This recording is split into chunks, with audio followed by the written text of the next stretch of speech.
Vamos lá então, gente, para a palavra. Gênesis capítulo 2, verso 1. Assim os céus e a terra e todo o seu exército foram acabados. Havendo Deus acabado no sétimo dia a obra que fizera, descansou no sétimo dia de toda a obra que tinha feito.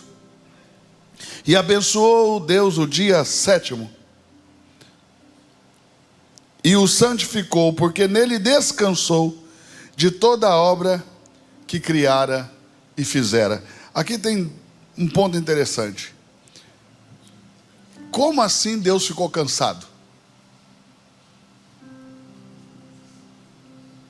Está pegando aí ou não? O texto bíblico diz: não se cansa aquele que não dorme, nem de dia e nem de noite. Então, se Deus não dorme nem de dia e nem de noite, e também não se cansa, como que o texto aqui está dizendo que Deus descansou? Não pode estar havendo contradição? Aí eu vou te explicar em que sentido Deus descansou. Não é de quem está cansado do trabalho. Deus descansou no sentido de que ele se despreocupou. Ah, não pegou. Sabe assim, quando a gente é novo convertido, e a gente acha que, quando é novo convertido, tudo a gente acha que é o fim do mundo. Que o mundo vai acabar, que é o dia D da nossa vida, que a partir de amanhã não tem mais vida, entendeu? Porque a gente converte, o diabo se levanta. E, irmão, aí quem não está acostumado a travar batalha com o diabo, não entende que você luta com o diabo a partir da vitória de Cristo. Vou falar de novo. A sua batalha contra o diabo é a partir da vitória de Cristo. Então, ou seja, você luta contra o inimigo que Jesus já venceu. Está conseguindo entender ou não? Mas nós precisamos vencer essas batalhas, porque elas nos fazem crescer, amadurecer. O Senhor, Ele tem propósito nas nossas guerras. Ah, vou falar de novo, que vai ver se você pega. O Senhor tem propósito nas nossas guerras. O Senhor tem propósito nas nossas lutas. Está conseguindo entender?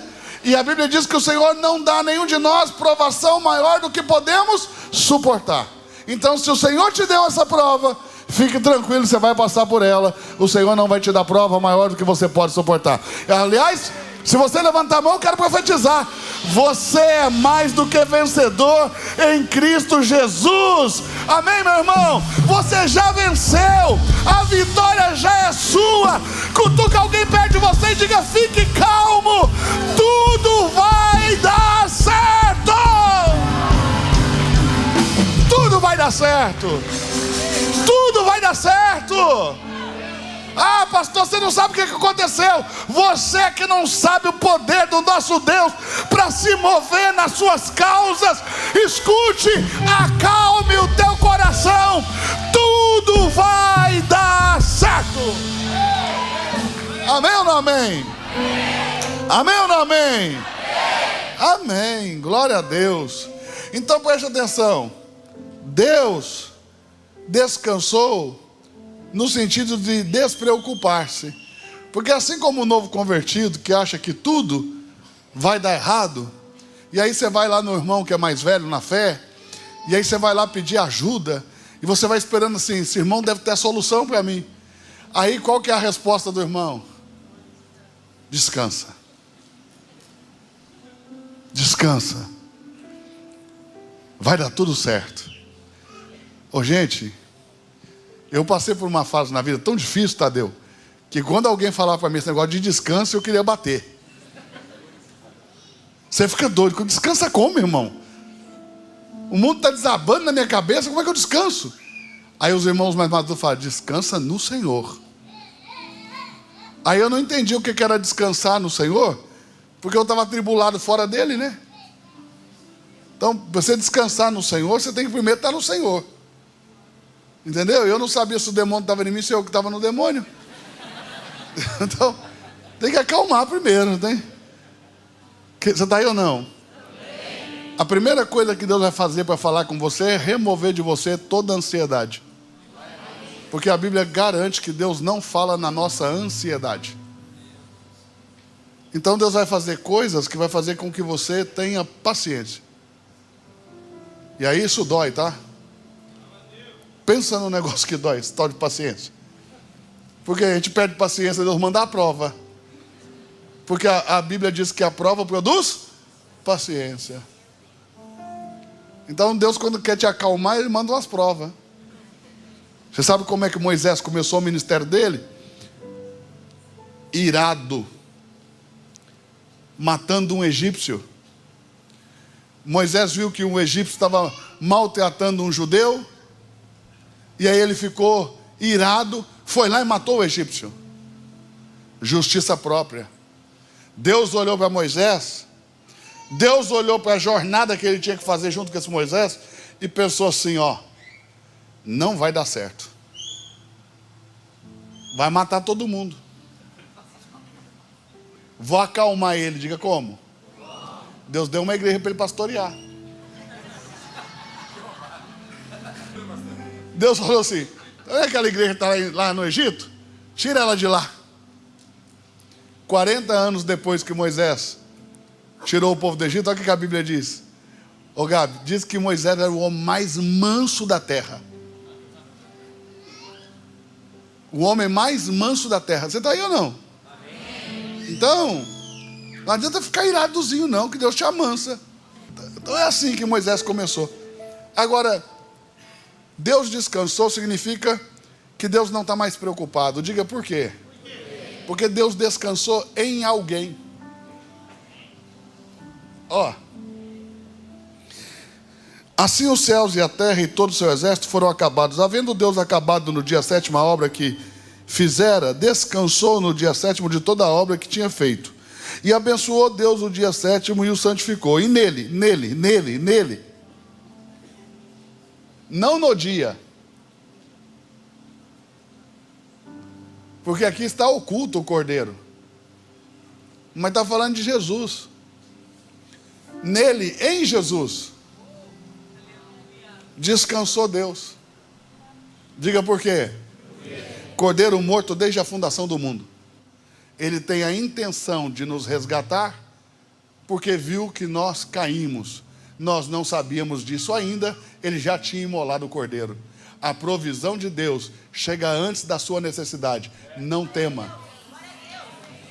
Vou falar de novo, vai ver se pega. A provisão de Deus chega antes da tua necessidade. Não tema. Deus te supre antes de você precisar. Quem pegou? Então, diz o seguinte: que Deus trabalhou. O texto diz que Deus trabalhou. Mas Deus não pode trabalhar como eu trabalho. Deus não pode trabalhar como você trabalha. Diga por quê? Porque Deus não tem corpo. Então, esse trabalho de Deus, nós estamos falando do trabalho físico, braçal, que você conhece, no qual você se cansa. Existem duas palavras hebraicas para trabalho. Uma é malahá e a outra é avodá. Avodá é a maneira que nós trabalhamos. Malahá é a maneira que Deus trabalha. Quando a Bíblia diz que nós não podemos trabalhar no sábado, não diz que nós não podemos avodar, ou seja, trabalhar com o trabalho físico braçal. Diz que nós não podemos trabalhar da mesma maneira que Deus trabalhou. Diga, como Deus trabalhou? Mudando realidades.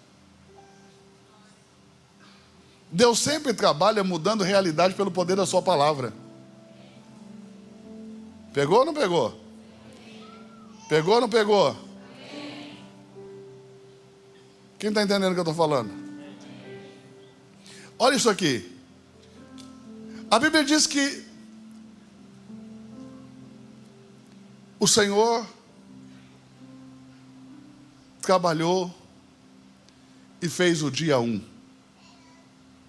E quando ele terminou o trabalho do dia 1, a Bíblia diz que Deus olhou para tudo que ele tinha feito. E ele viu que era bom. Mas no dia 2, ele mudou a realidade de tudo que ele tinha feito no dia 1. quando chegou no final do segundo dia, Deus olhou para tudo que ele tinha feito e viu que era? Fala comigo, irmão. Que era? Mas no terceiro dia ele mudou a realidade de tudo que ele tinha feito no primeiro e no segundo.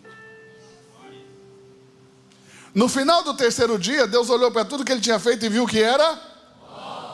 Mas no quarto dia, Deus mudou toda a realidade do que ele tinha feito no terceiro, no segundo e no primeiro dia. E no final do quarto dia, Deus olhou para tudo que ele tinha feito e ele viu que era? Mas no quinto dia, ele mudou a realidade do que ele fez no quarto, no terceiro, no segundo e no primeiro dia. E no sexto dia, Deus olhou para tudo que ele tinha feito e viu que era? Não. Aí você perdeu o fio da meada. Não leu não, irmão? Sangue de Jesus, irmão. Se você não leu as 3 primeiras páginas, você leu o quê? Vamos de novo. Deus olhou para tudo que ele tinha feito e viu que era muito bom.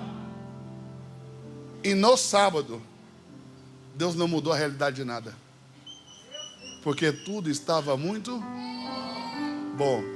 Então, quando é sábado para Deus? Quando tudo está muito? Vou de novo. Quando é sábado para Deus? Quando é sábado para Deus? E nesse dia, então, eu não preciso mudar a realidade de nada, porque tudo está muito? Tudo está muito? Então, observe, hoje, a minha vida quebra o sábado. Diga por quê? Porque a minha vida está boa, mas não está muito boa. Qual que é a diferença entre boa e muito boa? Boa é, está legal, mas precisa de mudanças. Muito boa é, não precisa mudar mais nada. E como a minha vida precisa de transformação e de mudanças, então a minha própria vida quebra o sábado. Quando diz que tem que guardar o sábado, para eu guardar o sábado, tudo tem que estar muito bom, não necessitando mais de qualquer tipo de mudança. Porque se Deus precisar mudar qualquer realidade em mim, é porque eu estou quebrando o sábado.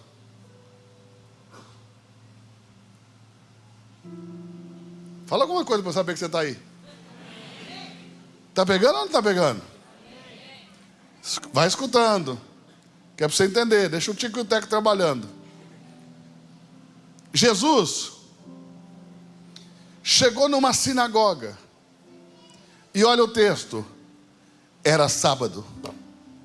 Era o quê? Era o quê? E havia um homem na sinagoga com a mão ressequida. Jesus chamou esse homem para o centro da sinagoga e disse: ser curado. Sabe o que disseram os doutores da lei? Os entendidos da Bíblia? Você quebrou o sábado. Não pode curar no sábado. Mas que trabalho que dá dizer para alguém ser curado. Olha como eles pensaram. Você quebrou o sábado. Porque você curou no sábado. Você trabalhou. Eles entendiam isso como um trabalho. Mas olhe bem. Jesus não quebrou o sábado. Então, eu tenho amigos que são adventistas. E aí eles não trabalham no sábado. Mas eles sobem no elevador, fazem café. Os judeus não apertam o botão do elevador no sábado, irmão. Então, em todo o prédio em Israel, nós vamos lá agora dia 22 de setembro, tem um elevador no sábado que para em todos os andares. No elevador está escrito Shabat. E aí você entra naquele elevador, ele para em todo andar, porque nenhum judeu vai apertar o botão do elevador. Se ele estiver se movendo, ninguém aperta para parar. Se estiver parado, ninguém vai apertar para se mover. Porque se eles apertarem, vai mudar a realidade do que está ali. E aí eles quebram o sábado. Entendeu o que é quebrar o sábado? Por que ninguém faz café? Porque se misturar a água com o café, muda a realidade da água, muda a realidade do pó do café, e eles quebram o sábado. Eles não trabalham mudando a realidade das coisas. Não é como os nossos amigos adventistas aqui, que não faz trabalhos físicos. Um judeu não frita ovo no sábado. A comida já fica pronta. Eles não tomam banho. Sábado não dá para tomar banho, um judeu. Diga por quê? Senão ele vai mudar a realidade do corpo. E vai quebrar, se tiver sujo vai ficar limpo, vai quebrar a realidade do que está acontecendo. Eles não apertam o interruptor da luz. Se a luz estiver apagada, eles não acendem. Se estiver acesa, ele não apaga. Quem está pegando? Vocês estão pegando ou não? Está todo mundo entendendo o que eu estou falando ou não? Dá trabalho fazer isso? Apertar o interruptor? Então veja, o judeu não está preocupado com trabalhar fisicamente, ele está preocupado em não mudar a realidade das coisas. Porque ele não quer trabalhar como Deus trabalhou. A palavra hebraica é malahai. Então o judeu entende isso. Diferente do brasileiro, que acha que é pegar um carrinho de concreto e descarregar um saco de cimento. Você pode descarregar um caminhão de cimento, você não pode misturar o cimento com a areia. Consegue entender? Você pode malhar, você só não pode suar. Por isso que o judeu no sábado conta os passos. Porque a partir de tantos passos eles vão começar a suar. Então eles contam os passos para não suar. Está conseguindo pegar aí? Quem está pegando? Então eles disseram para Jesus: você quebrou o sábado. E Jesus disse: hipócritas! Qual de vocês que tendo um cavalo que cai num buraco no sábado não resgata? Eles: que isso? Óbvio, todo mundo vai tirar o cavalo, vai deixar morrer? Por que eu não posso curar ele? Se vocês se importam com um cavalo, por que eu não posso me importar com uma vida? E Jesus não está quebrando o sábado, diga por quê. Ele diz assim para os fariseus: eu sou o Senhor do sábado. Ou seja, é você que não entendeu o sábado. Eu entendo. Quem não entendeu foi você. Porque no sábado meu pai falou assim, ó: tudo está muito bom. Ter uma mão ressequida é muito bom? Sim ou não? Então quando Jesus curou, ele devolveu para o estado que o pai dele deixou quando disse: hoje é sábado. Shabat quer dizer se assentar para que Deus faça, não você. Se assentar para que Deus se mova. Se assentar para que Deus faça. Quem está pegando? Quem está pegando? Quem está pegando? Quem está pegando? Quem está pegando? Olhe para quem está pertinho de você e diga assim: está conseguindo entender isso? Então diga: no sábado é o dia que o Senhor faz por mim. Porque está tudo muito bom. Então no sábado Deus coloca o homem no jardim do Éden e diz para ele assim, ó: de toda a árvore do meu jardim comerás livremente. Deus faz o homem no dia 6. No dia 7 Deus entrega para ele tudo aquilo que pertence a Deus. Gênesis capítulo 2 verso 8. Dá para pôr na tela? Gênesis 2:8. Eu espero que você esteja pegando, que se pegar isso aqui pode mudar a sua vida para sempre. Eu fico, sim, de vez em quando, pastor Vinícius, eu fico um pouco revoltado com o céu. Você nunca ficou revoltado com Deus, não? Quem já se revoltou com Deus, levanta a mão, deixa eu ver. Bem alto.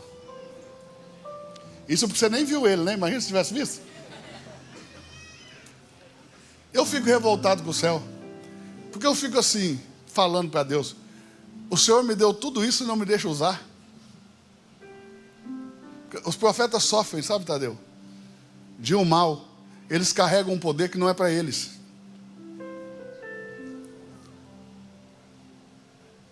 Nós, os profetas, carregamos uma unção e um poder que não é para nós. É um problema sério. Mas olha isso aqui. Gênesis 2:8. Plantou o Senhor Deus um jardim no Éden. Diga comigo: plantou o Senhor Deus um jardim no Éden. Cutuca esse crente que está do seu lado. Depois de 300 anos esse dinossauro vai aprender. Diga assim: o Éden não é o jardim. Um jardim é que foi plantado no Éden. Catequese, catequese, catequese. Sai deles. Um jardim é que foi plantado no Éden.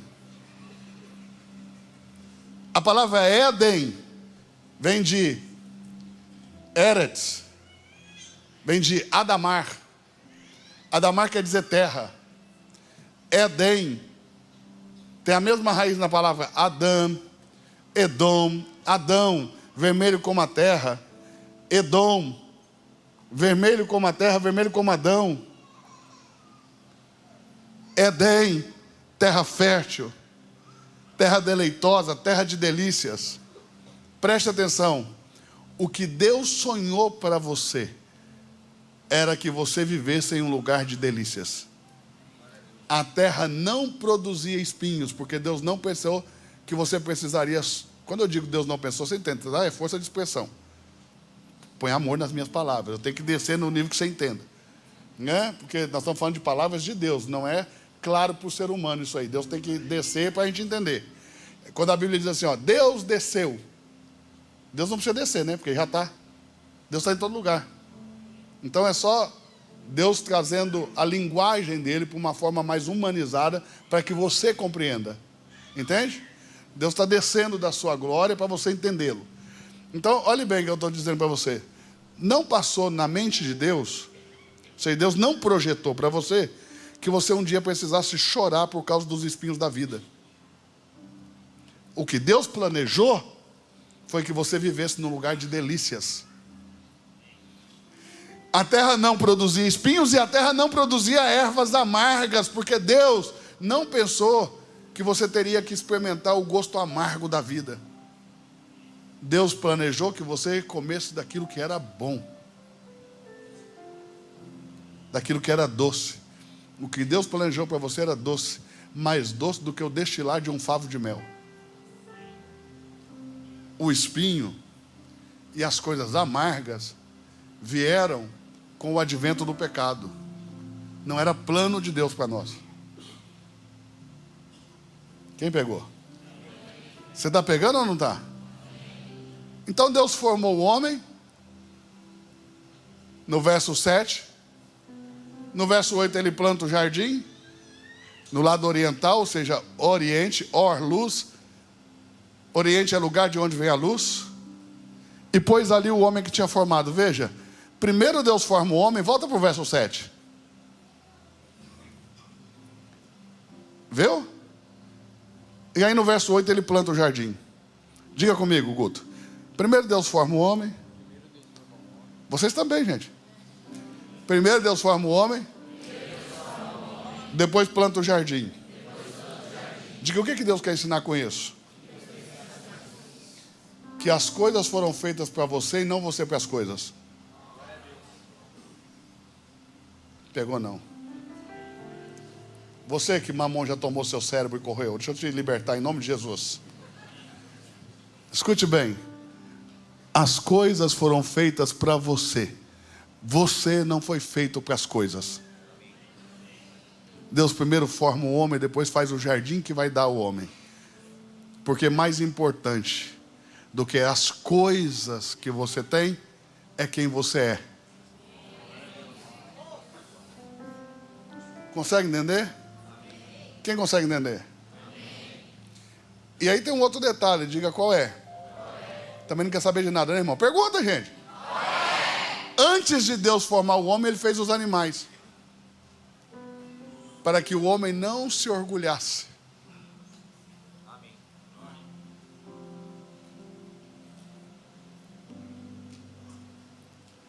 Agora olha isso aqui.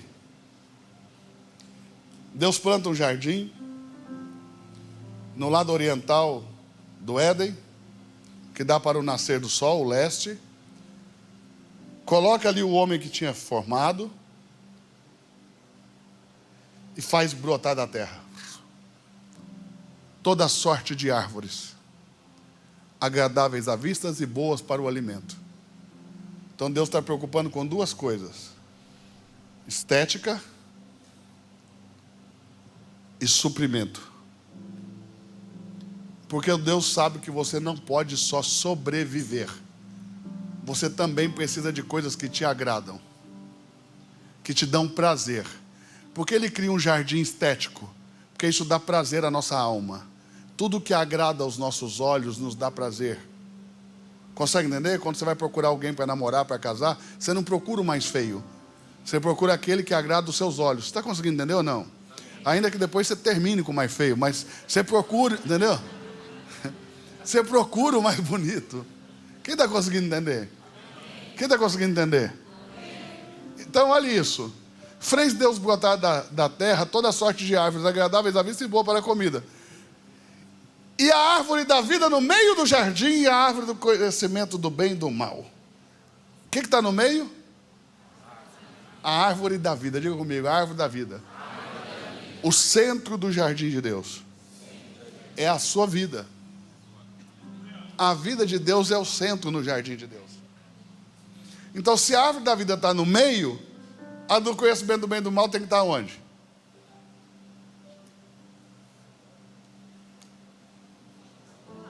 Ao lado. A árvore da vida no meio do jardim e a árvore do conhecimento do bem e do mal. Agora preste atenção num detalhe. Dependendo de quem olha, muda o centro. Dependendo do ângulo que você olha, o centro é outro. Eva, quando olhava para o centro do jardim, ela não via a árvore da vida no meio, ela via a árvore do conhecimento do bem e do mal. Quando Jesus olhou, ele não viu a árvore do conhecimento do bem e do mal, ele viu a árvore da vida. Diga por quê? Porque aquilo que você deseja desenfreadamente se torna o centro da sua vida. Como Eva desejava comer da árvore do bem e do mal, do conhecimento do bem e do mal, ela desejou tanto o conhecimento, tanto, que aquilo se tornou o centro para ela. Jesus deseja tanto a vontade de Deus, a vida de Deus, que aquilo é o centro para ele. Então, quando você vai ver Jesus falando, lá em Apocalipse, ele vai dizer assim, ó: se você vencer, eu vou te dar de comer da árvore da vida que está no meio do paraíso de Deus. Essa é a visão de Jesus. A Eva falando com a serpente: das árvores do jardim comeremos, mas da árvore que está no meio do jardim, disse Deus, não comereis, nem nela tocareis. Vê, ela colocou a árvore do conhecimento do bem e do mal no centro. Olha para quem está pertinho de você e diga assim: tudo que você deseja, desenfreadamente, descontroladamente, loucamente, se torna o centro da sua vida. Conseguiu pegar? Desejo ficar rico, vira o centro. Por isso que a Bíblia diz: quem deseja ficar rico empobrece. Porque você fica cego, você não enxerga mais nada ao seu redor. Está pegando ou não? Vira o centro. Ai, apaixonei lá naquela pessoa. Como é que elas falam quando são mais jovens? Mãe, eu vou morrer se ele não me der bola. Elas falam, Diniz. E aí sabe o que acontece? Aquela pessoa vira o centro da vida dela. O problema é que quando elas são mais jovens, né, essa árvore vai mudando de nome a cada 2, 3 meses.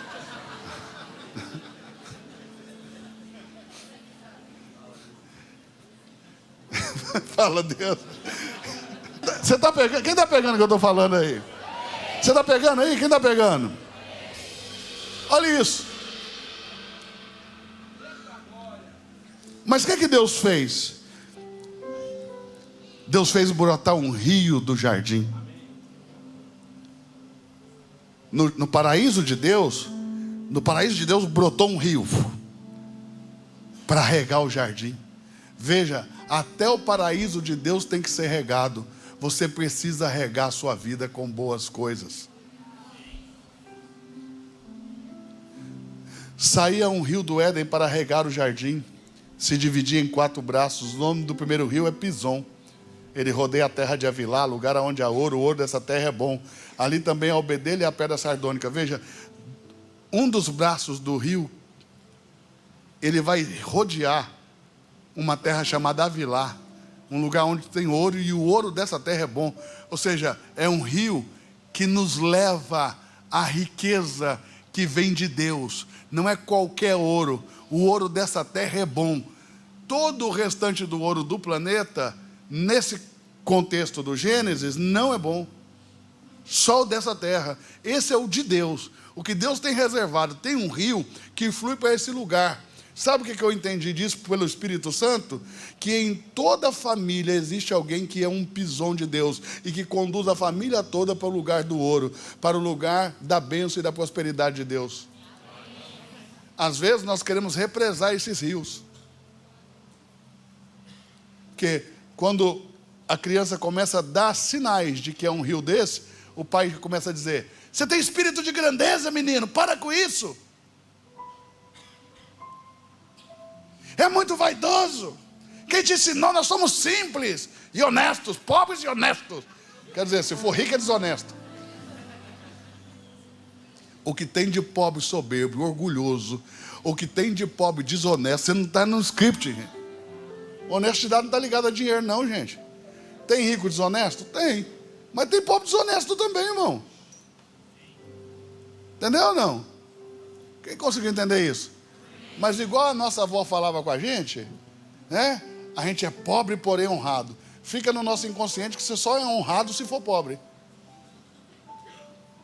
E aí o que você começa a fazer? Você começa a rejeitar a riqueza que vem de Deus. Você começa a sofrer crises com, sabe, senso de merecimento. Você acha que não merece nada que Deus te dá. E aí o dinheiro começa a fugir de você, a riqueza começa a ir embora. Mas tem alguém na sua casa que foi preparado por Deus para levar toda a família para esse lugar. O lugar do ouro, o ouro bom, da parte de Deus. Entendeu ou não? Então alguém tem que conduzir a família para lá. Levanta a sua mão, quero profetizar em nome de Jesus, que você seja como um rio de Deus, que flua para o lugar da prosperidade de Deus, aonde há um ouro bom, para que toda a sua família possa desfrutar daquilo que Deus tem para a tua vida. Eu quero profetizar em nome de Jesus. Você é como um pisão de Deus. Amém ou não amém? Sacode quem está do seu lado e diga assim, ó: você é o futuro da sua casa. Amém ou não amém? Quem crê nisso?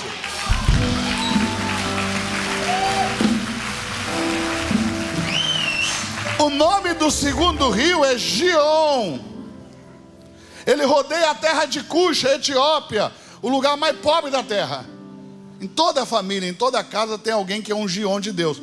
Ou seja, alguém que combate a pobreza, alguém que combate a escassez, alguém que combate a miséria, alguém que não tem papo com esse negócio, que vai cercar a pobreza para que ela não entre no seu lar. Essa pessoa, lá na sua família, geralmente é chamada de pão duro. Você é mão de vaca, é pão duro, não gasta com nada. Às vezes ganha menos do que todo mundo da família, mas sempre tem dinheiro.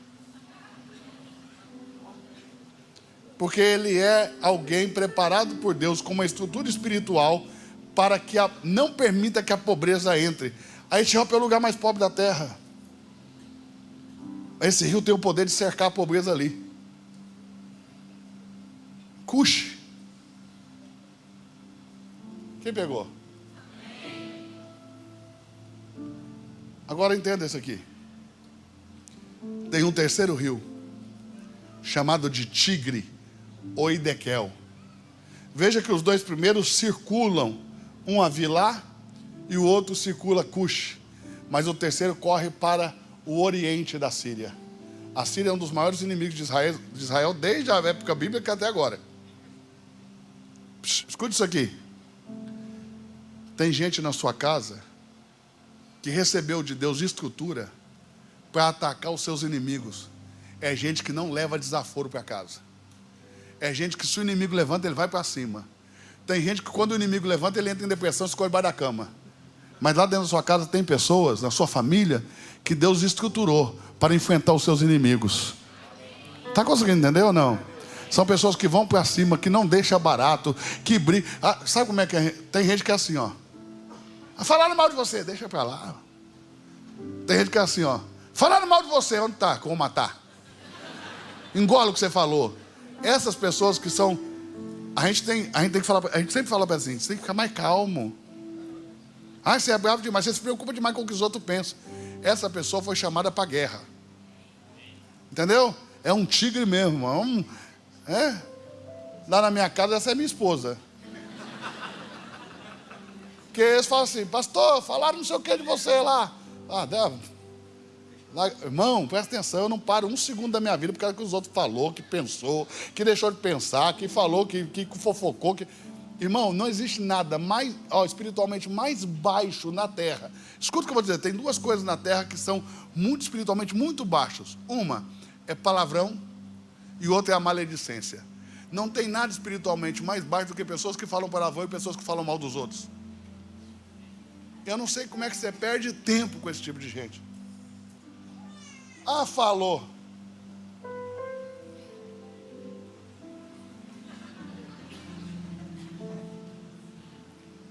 Consegue entender? Tem cidades, tem estados que a maledicência é uma cultura enraizada. As pessoas estão tão acostumadas a falar mal dos outros que elas falam mal delas mesmas. Eu já sentei com pessoa que começou a falar mal dele mesmo. Ele falou mal de todo mundo, quando não sobrou mais ninguém, começou a falar mal dele.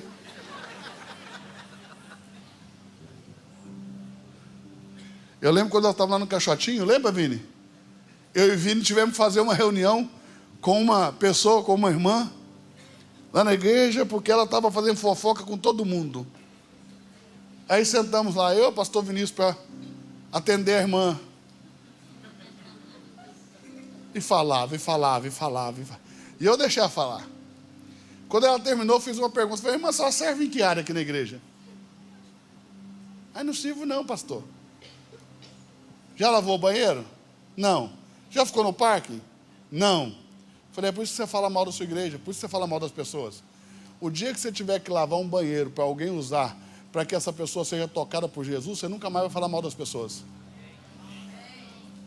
O dia que você tiver que limpar o auditório, que as pessoas sujaram, jogaram chiclete, Se você tiver que ficar passando gelo em cima do chiclete para arrancar do carpete, você vai parar de falar mal das pessoas, porque você vai entender que o nosso objetivo aqui é gerar vida e não morte.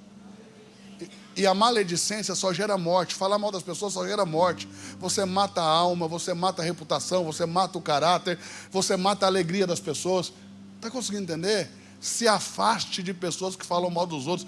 Comece a olhar as pessoas que são prósperas, abundantes em tudo que são na vida. Não é gente que tem dinheiro não, porque tem muita gente que tem dinheiro que não é próspero, entendeu? Que a única coisa que tem na vida é dinheiro, mais nada. Olhe para as pessoas, às vezes, que eles não falam mal de ninguém, porque eles são abundantes, eles geram vida e não morte. A Bíblia diz que na nossa língua está o poder da vida ou da morte. Você tem que usar a sua boca para gerar vida e não morte. Sabe por que as pessoas vêm aqui 2 horas antes, irmão? 2 horas antes da reunião começar, já tem gente aqui limpando, colocando as cadeiras. Eles têm toque com essas cadeiras, eles pegam um laser, irmão, e põe assim para ficar tudo alinhadinho, para você chegar, se sentar e empurrar com o pé para frente. Pá! Aí eles vêm aqui, alinha tudo. Tem gente preparando o chá para você, tem outro preparando o café. Sabe por que de tudo isso? Pergunte por quê. Porque eles sabem que estão gerando vida. Ninguém está trabalhando para homem, ninguém está sendo idiota. Nós sabemos que estamos gerando vida para o reino. Estamos tirando pessoas da condenação do inferno, trazendo pessoas para Jesus. Elas estão recebendo a vida eterna. Está conseguindo entender?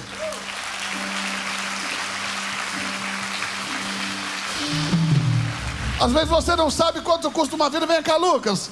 Às vezes você não sabe quanto custa uma vida, porque senão quando a pessoa chegasse aqui, ela ia receber de você não um olhar de julgamento, mas um abraço, dizendo: vem, tudo isso aqui é feito para você, todo o nosso trabalho é para que você chegue, vem, não importa como você está, com que roupa você veio, não importa qual é a sua condição, não importa se você está doente, se você não está, não importa se você é branco, se você é negro, se você é rico, se você é pobre, não importa qual é a sua sexualidade, o que importa é que você é um ser humano que Deus ama e que veio, e nós trabalhamos para você vir.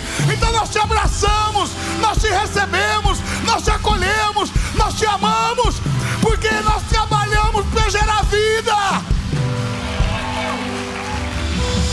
Entende? Obrigado, Lucas. E aí você não vai ficar pelos cantos. Viu fulano? Pastor, pelo amor de Deus, fulano da cidade está aí, não recebe não, que vai pegar mal para a nossa igreja. Irmão, se Jesus fosse preocupar com a reputação dele, você não estava aqui hoje. Ele foi tido por beberrão, ele foi tido por malfeitor. Sabe para quê? Para que você pudesse estar aqui hoje. Jesus não se preocupou com a reputação dele. Se você ficar preocupado com a sua, nós não vamos salvar vidas. Nós estamos aqui para salvar vidas, não para construir reputação diante de um monte de homem que está perdido no mundo. A nossa reputação tem que ser construída diante de Deus. Você está conseguindo entender? Diga amém. Quem está conseguindo entender? Sacode quem está perto de você e diga: ei, a sua reputação só importa para Deus. Posso te falar uma coisa? Vai doer, mas eu vou falar. Você olha para o mundo e vê vida aonde há morte, porque você se acostumou com a morte como se fosse vida, mas só tem mortos. Olha o que Jesus disse: deixa que mortos enterrem mortos, você vem comigo. Você tem que se lixar para que um bando de mortos está falando de você. Você carrega a vida de Deus. Vai lá você e fale. Vai lá você e gere vida. Vai lá você e fale o nome de Jesus. Sente na mesa dos escarnecedores e diga: Jesus vive. Ele é o Senhor. O seu sangue na cruz foi derramado por nós.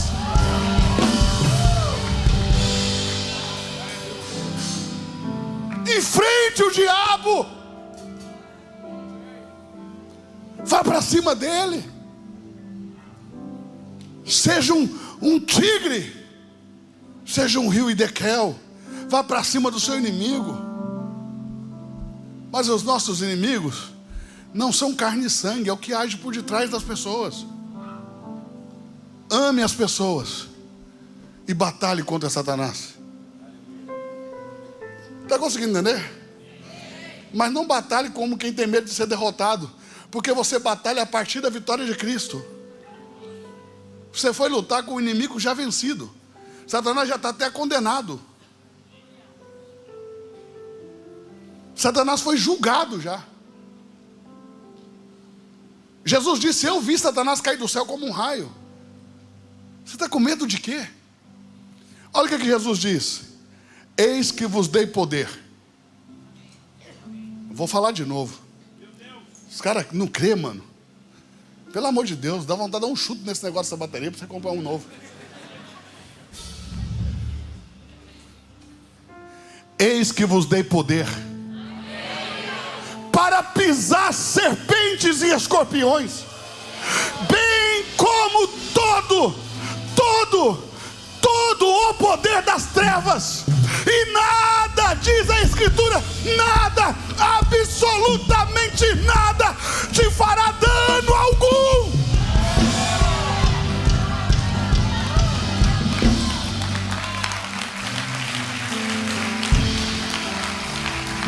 Pare de ter medo do diabo no homem, tenha medo do diabo do homem, irmão. Que é esse que dá problema. O outro foi vencido. Se você falar sai em nome de Jesus, ele some. É o homem que nem em nome de Jesus obedece. Consegue entender? Quem está aí? Quem está comigo? O nome do quarto rio é Eufrates. Se você for lá em Apocalipse, os piores espíritos malignos que estavam na terra foram presos junto a ele. Porque esse rio tem o poder de prender o mal, de aprisionar os demônios, de prender os príncipes das trevas. E você precisa ser assim. Quando você entrar num ambiente todo desgovernado, porque é um ambiente onde tem demônios, não tem governo. Governo só tem no reino de Deus. No ambiente de demônios é a lei do mais forte.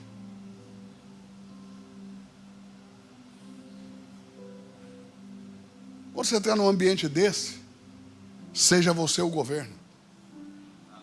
Chega lá e põe a ordem. E diz: aqui, Satanás, acabou a festa. Eu estou estabelecendo o governo de Deus neste lugar. Eu estou estabelecendo o reino de Deus nessa casa. Eu estou estabelecendo o governo de Deus sobre essa família.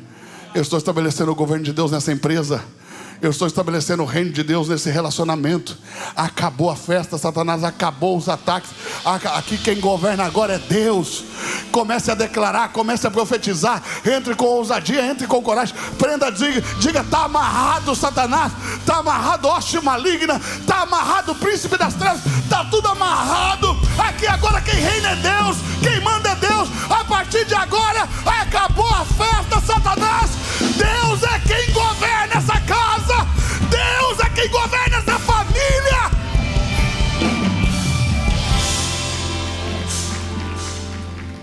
Você está aí, irmão? Você está aí, santo? Escute isso.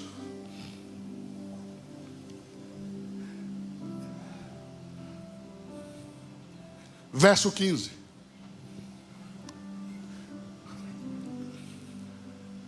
Tomou o Senhor Deus o homem e o pôs no jardim do Éden para o lavrar e o guardar. Para quê? Para quê? Quem sabe o que é lavrar um campo? Quem já fez isso? O negócio não é fácil não, tá? Primeiro você tem que gerar o campo. Porque geralmente o que tem é árvore. Aí você tem que derrubar as árvores. Aí depois, lá na minha terra em Minas Gerais chama arrancar toco, que é tirar a raiz do solo, para depois arar a terra, para depois preparar o solo para o plantio. Não é uma brincadeira, irmão. Quem já precisou abrir mato para gerar terra para cultivo, sabe o que é isso. Deus colocou o homem no jardim para ele trabalhar. Colocou para quê? Trabalhar. Eu vou falar um negócio agora que vai deixar os pastores desse país tudo com ódio de mim. Mas o meu compromisso é com Deus e com essa igreja. Se você aprender para mim, eu já estou satisfeito. Os pastores ficam com ódio. Porque eles leram rápido da Bíblia e não prestaram atenção. Como eu li devagar, é uma brincadeira, tá? Senão depois eles cortam, põem na internet e falam: esse é soberbo, acha que sabe de tudo. Você fala uma coisa, eles entendem outra. Mas o que eu quero te dizer? Deus colocou o homem no jardim para lavrar, sim ou não? Sim. Sim ou não? Sim. Mas Deus não vai permitir que o homem faça isso. Diga por quê? Porque Deus plantou um jardim. E ao invés de Deus colher, sabe o que Deus vai fazer? Ele vai dizer para o homem: de todas as árvores do meu jardim, coma. Olha o verso 16. E ordenou o Senhor Deus ao homem, dizendo: de toda a árvore do jardim comerás livremente. Agora vem o pulo do gato. A revelação. Que se você não tiver o Espírito Santo, você não pega. Diga comigo: comer das árvores do jardim não era uma opção. Era uma ordem. Conseguiu pegar? Porque a gente pensa que a ordem foi só não comer da árvore do conhecimento do bem e do mal. Mas Deus está dando uma ordem. Qual é a ordem? Você tem que comer de toda a árvore do jardim. Olha para quem está do seu lado e diga assim: ó, comer das árvores não era uma opção. Era uma ordem. De novo, não era uma opção, era uma ordem. Quem entendeu, diga amém. Então, não comer das árvores do jardim é tão pecado quanto comer da árvore do conhecimento do bem e do mal. Ah, não. 300.000 anos de teologia ruim. Na hora que alguém te fala alguma coisa que faz sentido, você não consegue pensar. Vou falar de novo. Preste atenção. Sem qualquer soberba, sem qualquer brincadeira agora. Preste atenção no que eu vou te dizer. Deus ordenou: coma de toda a árvore do jardim, não coma da árvore do conhecimento do bem e do mal. Veja, a prioridade na ordem é comer das árvores. Segunda prioridade: não comer da árvore do conhecimento do bem e do mal. Segundo plano. Primeiro plano: comer das árvores. Segundo plano, não comer da árvore do conhecimento do bem e do mal. Consegue entender isso ou não? É uma ordem só. Então, não comer das árvores é tão pecado quanto comer da árvore do conhecimento do bem e do mal. O que significa isso? Não ser provido por Deus para os seus filhos é pecado. Os filhos de Deus precisam ser providos por Deus. O próprio Senhor Jesus disse: qual pai que o filho pedindo pão lhe dará uma pedra? Qual pai que se o filho pedir carne lhe dará uma serpente? Jesus vai dizer: se vocês que são maus sabem dar boas coisas aos vossos filhos, imagine Deus que é bom.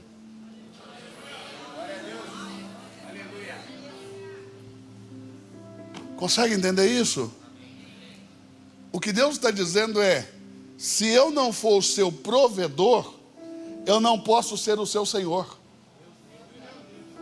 Deus só pode ser Senhor, é o que eu entendo segundo o texto, de quem Ele é provedor.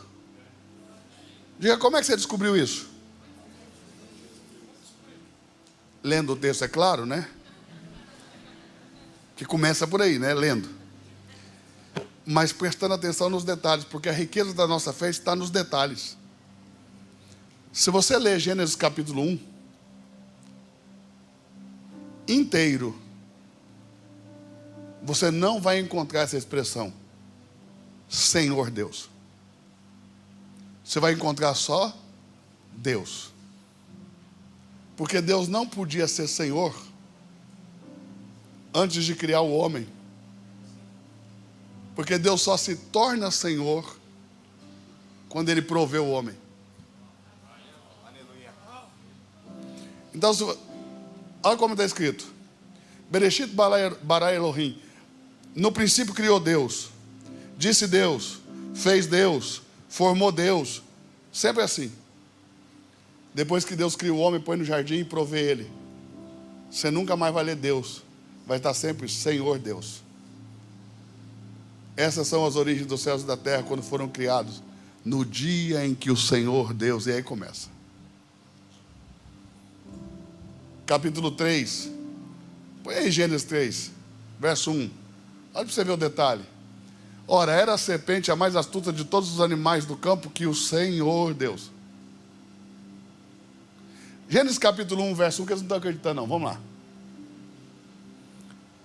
No princípio criou Deus, quem criou? Deus. Verso 2. O Espírito de quem? Deus. De Deus. Pode passar 3, vai passando rapidinho. Disse Deus, viu Deus, e Deus chamou. Disse Deus, fez Deus, chamou Deus, disse Deus, chamou Deus, disse Deus, viu Deus que era bom. Vai lá. Disse Deus, pode passar. Fez Deus, e Deus os pôs. Viu Deus que era bom. Pode passar.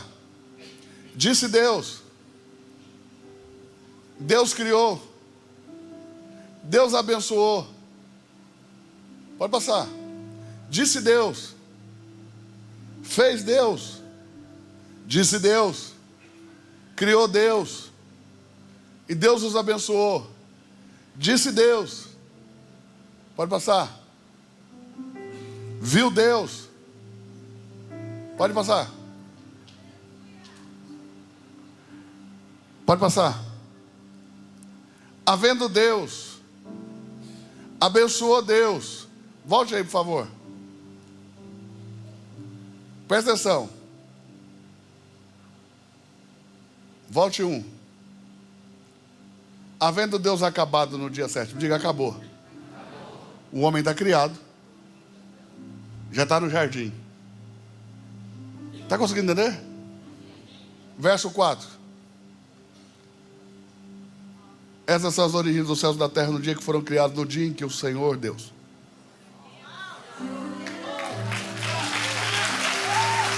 Pode passar. Olha lá. Toda planta do campo ainda não estava na terra, toda a erva do campo ainda não havia brotado, porque ainda o Senhor Deus. Pode passar. 7. Formou o Senhor Deus. 8. Plantou o Senhor Deus. Nunca mais Ele é só Deus. Porque Deus é Senhor de quem Ele é provedor. Olha a expressão. Cristo, o Cordeiro de Deus. Quando Isaac questionou Abraão no Moriá, dizendo: Pai, eu vejo o fogo, o cutelo, a lenha, cadê o cordeiro? Olha o que Abraão respondeu: Deus proverá para si. Porque se não for provisão de Deus, não tem como Ele tomar o senhorio. Deus só se torna o Senhor daqueles que recebem a Jesus, porque Jesus é a oferta que Deus está dando. Ele é a provisão de Deus, Ele é o Cordeiro de Deus, Ele é o Cordeiro Pascal, Ele é o Cordeiro que Deus está dando por nós, Ele é a provisão total de Deus. Sabe por que o Espírito Santo teve que descer, fecundar, formar no ventre da mulher o homem Jesus? Para que ele não tivesse que ser provisão de homens. Provisão total de Deus.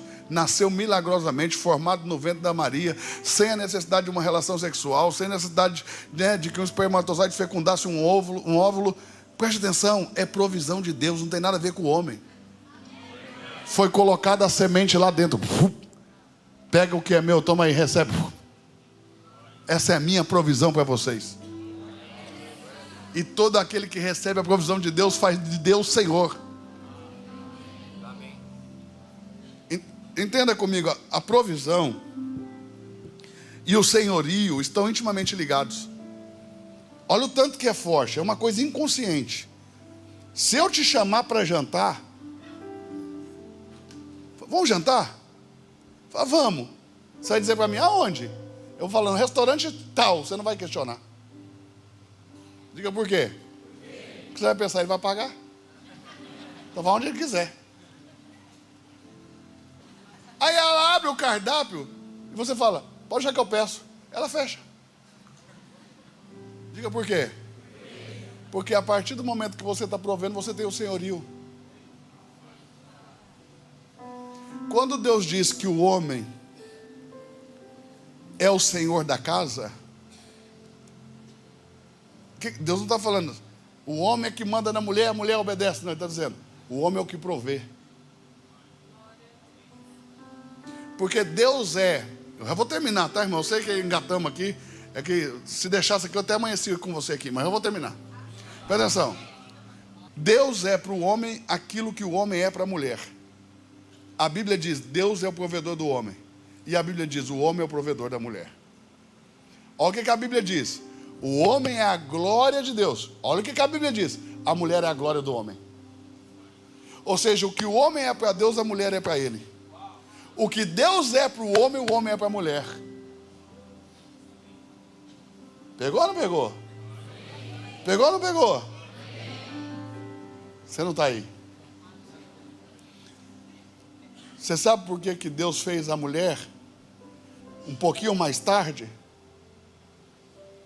Ele criou ao mesmo tempo, mas formou um pouco mais tarde a mulher, para que o homem pudesse entender que se ele não tiver quem prover, ele nunca terá senhorio. O homem não podia sentir o que Deus sentia quando Deus provia ele. Então, para que o homem pudesse sentir a mesma coisa que Deus sentia quando provia o homem, Deus formou a mulher e falou para o homem, agora você vai prover ela, você vai sentir o que eu sinto quando eu trago provisão para você. Então, quando que um homem, não estou falando de moleque, falando de homem, quando que um homem é completo? Quando ele provê a sua casa. Nada dá mais alegria e satisfação para um homem do que ser o provedor do seu lar.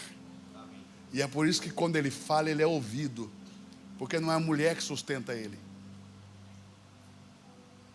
Ai, minha mulher não pode trabalhar, não pode ganhar dinheiro? Pode, é para comprar Louis Vuitton, para comprar sapato. Você que trabalha para pôr comida em casa, irmão. Diga por quê? Porque a mulher tem uma necessidade espiritual de que o homem seja o provedor intelectual, financeiro e biológico. De novo, a mulher foi criada por Deus com a necessidade de que o homem seja provedor intelectual, financeiro e biológico. Pastor, o que é esse provedor intelectual? É simples, mulher casada com homem burro foi acidente. Irmão, repara, você vê, mulher tem pavor de homem burro. É só quando elas são muito jovens que elas acham engraçado. Aí elas riem do idiota. Quando elas amadurecem, elas querem um inteligente. Não é nem um bonito. Veja quando elas são adolescentes, é tudo atrás do bonitinho. Na minha escola elas ficavam tudo assim. Ah, o bonito, o bonito. Quando crescem, irmã, elas descobrem que o feio inteligente fica bonito, entendeu? E que o bonito preguiçoso fica feio. Está entendendo ou não? Então o homem, ele é um provedor intelectual. O que a mulher espera do homem? Direção. O que a mulher espera do homem? Respostas. Vou te provar, quem é casado? Só os homens casados, levanta a mão. Balança para eu te ver. Irmão, casou, agora confessa, né? Levanta a mão, vai. Tá com medo de quê? Nossa, é pouco homem casado, viu, irmãs? Tem muito homem solteiro aí, gente. E as irmãs ficam, na igreja não tem homem. Só os homens solteiros, levanta a mão aí para elas verem vocês. Dá um brado aí, varão, dá um brado. Ah, que esse gritinho não casa, não. Eu tô querendo casar os caras, pastor Vinícius, cada um gritinho xoxo dele. Cadê você, homem solteiro? Cada um gritinho desse, a moça desiste na hora. Ela vai ficar na dúvida. Irmão, presta atenção. Homem casado vai concordar comigo. Quem já reparou que a sua mulher te faz umas perguntas sabendo a resposta? Glória a Deus. Não, tá estampado na cara dela que ela sabe a resposta. Aí você começa a falar, aí ela fala, não, não é assim não. Aí você é um Shrek, um ogro, não entendeu nada do que Deus fez. Aí você fala para ela, tá perguntando então por quê? Porque ela tem a necessidade, mesmo sabendo da resposta, de ouvir você falar. Sabe esse relacionamento que estão meio capenga? Vou te dar a chave. Varão, sabe essa mulher que você está quase perdendo? Vou te ensinar um negócio que se você fizer, ela vai falar assim, esse é o homem de Deus para a minha vida. Compra um livro, lê primeiro, depois dá para ela de presente. Quando ela começar a ler, você começa a explicar. Porque é assim, porque o cara falou assim, porque o irmão, o olho dela vai brilhar, ela vai dizer, isso é o homem de Deus para a minha vida.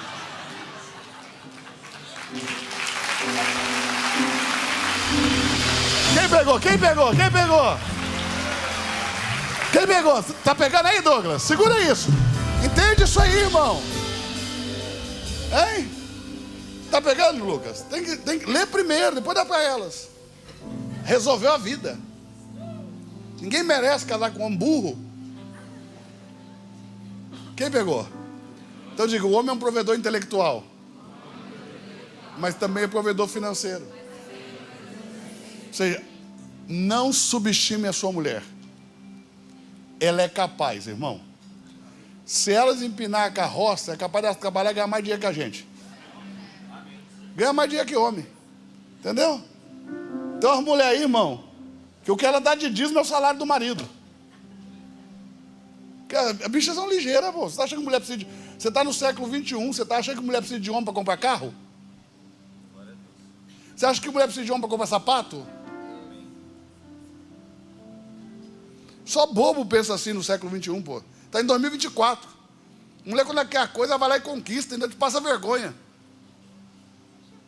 Então, por que ela tem essa necessidade? Deus criou ela assim. Ela pode trabalhar e ganhar R$1 milhão, ir lá comprar todos os sapatos do mundo. Nada vai dar tanto prazer para ela do que quando o marido chega com o sapato e fala, isso aqui é um presente para você. Entendeu ou não? Isso é a provisão. Ah, eu tenho dinheiro para comprar todas as bolsas do mundo, mas essa aqui é a bolsa que eu estou te dando. Mudou tudo, mudou tudo. Você conseguiu entender, irmão? Mulher é assim. Ela precisa ser provida. Ela precisa que você tome essa frente aí. Quem pegou? Quem pegou? Então, de vez em quando, irmão, vai lá, compra um sapato para ela.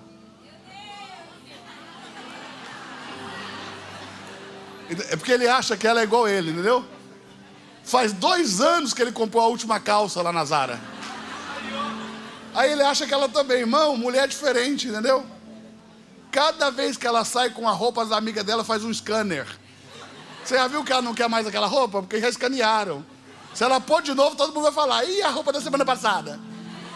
Entendeu? Então, ela olha no guarda-roupa, tudo que foi escaneado, ela fala: não tenho roupa. Aí você olha pro guarda-roupa dela, só tem roupa. Então, você pegou aí o manto ou não? De vez em quando compra um sapato e dá para ela. Se você acertar a marca, irmão, vai dar um feriado prolongado na sua casa de 3 dias. Entendeu? Essa mulher vai virar um anjo lá. E por último, a mulher, ela tem a necessidade de que o homem seja um provedor biológico. Por quê? Porque ela tem a terra que recebe a semente, mas ela não tem a semente, quem tem é o homem. Então o homem precisa prover a semente para que ela receba a semente e gere uma outra vida. Conseguiu pegar? Conseguiu pegar? Quem conseguiu pegar? Quem conseguiu pegar? Está todo mundo entendendo? Está todo mundo entendendo? Quem está entendendo? Então, quando Deus diz: coma de todas as árvores, e Ele ordena, nesse momento Ele se torna Senhor de todos nós. Quando o homem tenta comer da árvore do conhecimento do bem e do mal, melhor, quando o homem come, e ele por conta própria, pela força do seu braço, provê a si mesmo de algo que Deus não lhe deu, ele perde o senhorio de Deus.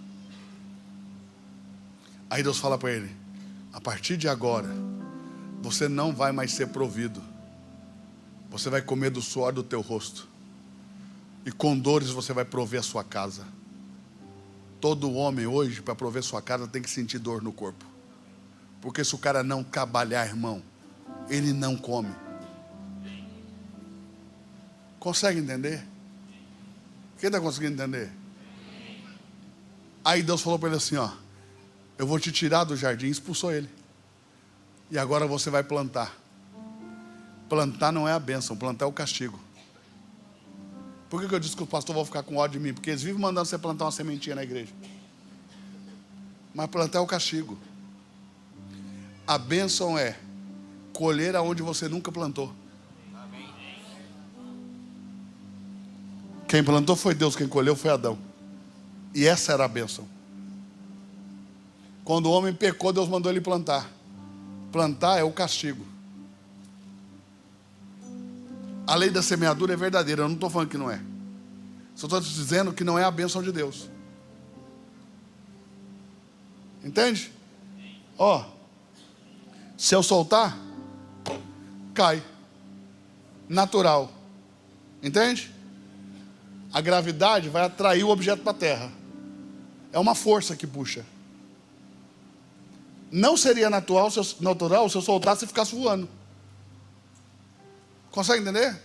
A lei da semeadura é natural. A bênção de Deus é sobrenatural.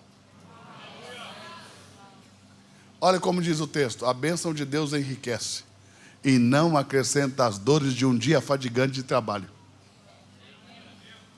Ou seja, você enriquece sem trabalhar. Não pode falar isso para preguiçoso.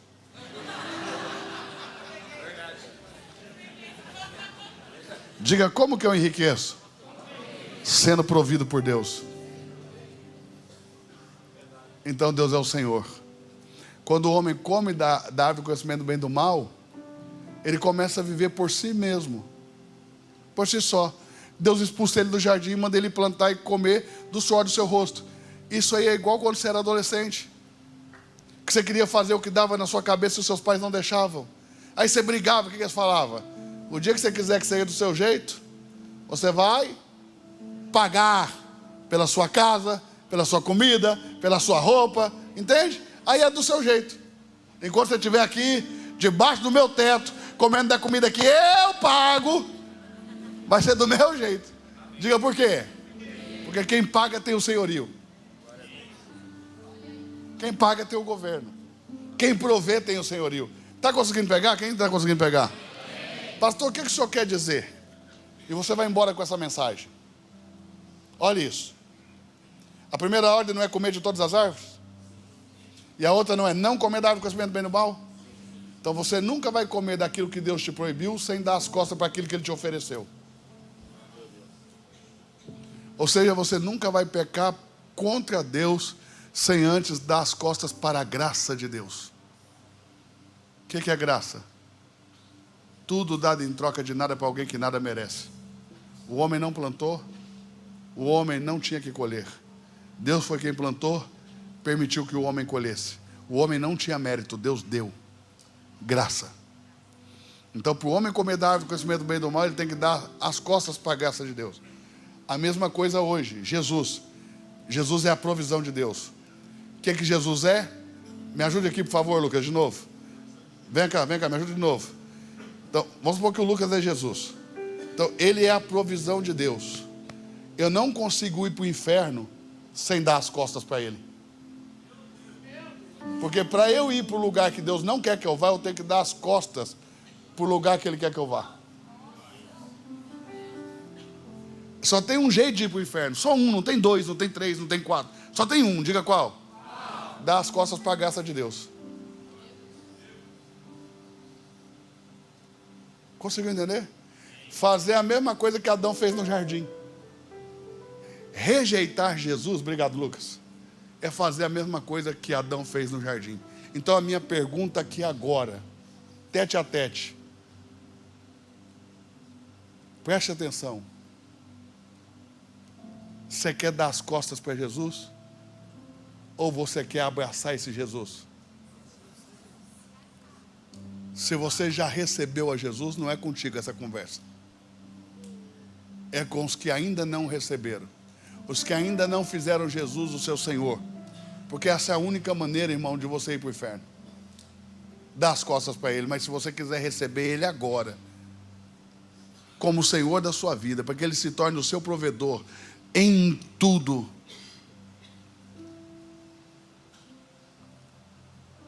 A menor coisa que Deus quer te dar é dinheiro.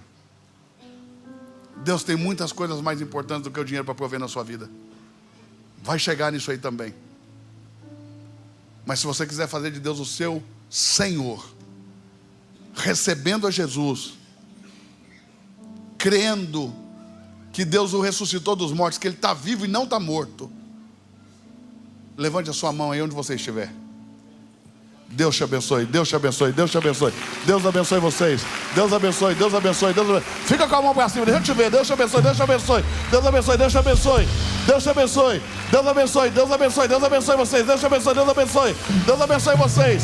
Deus abençoe vocês aí atrás. Deus abençoe aí no fundo. Vocês que estão em pé, Deus abençoe. Deus abençoe vocês aí na porta. Deus abençoe aí no fundo. Deus abençoe. Em nome de Jesus. Deus te abençoe, meu irmão. Deus te abençoe. Você que levantou a sua mão, aí onde você está, faça uma oração comigo em voz alta. Repita comigo: Senhor Jesus, hoje eu te entrego a minha vida. Te faço o Senhor da minha vida. Recebo a vida eterna. Recebo o dom do Espírito Santo e o dom celestial. Eu creio que o Senhor está vivo e não morto. E te recebo como o único e suficiente Salvador. Amém. Você pode celebrar, reino! Pode celebrar! Hoje Deus mudou destinos! Não me abandonou todas as vezes que eu caí. Bastou eu falar pra você me ouvir e ficar. Mão direita lá pro céu. Abra bem a palma da sua mão. Que o grande amor de Deus, o Pai, a consolação e a direção do Espírito Santo que foi enviado à terra. Traz a mão no seu coração e diga que habita em mim. Jogue em direção à sua casa e diga: seja com todos, agora e para sempre. Amém. Não me abandonou e não me